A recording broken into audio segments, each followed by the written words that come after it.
Maswerteng hapon po mga ka-STL. Narito na po ang resulta ng STL Pampanga para sa araw na to, second draw, March 13, 2026, araw ng Biyernes. Naway ang mga natayaan nyo pong mga numero kanina ay manalo nawa ngayong hapong ito, 4 PM. Kaya't kunin nyo na po ang inyong mga ticket. Narito na po ang resulta.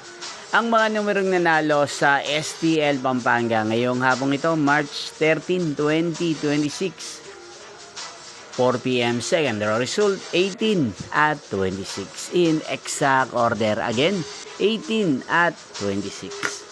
At ngayong hapong ito sa STL Pampanga, atin pong i-shoutout si Kuya Jammer ng Pampanga. Shoutout po sa inyo Kuya Jammer, sana po ay nasa maayos kayong kalagayan. At sa lahat po ng mga taga Pampanga, shoutout po sa inyo. Inyo pong napanood ang resulta ng STL Pampanga. Maraming salamat po sa patuloy nyo po panonood sa aking channel. Magkita-kita pong muli tayo mamayang 8 PM. Thank you for watching.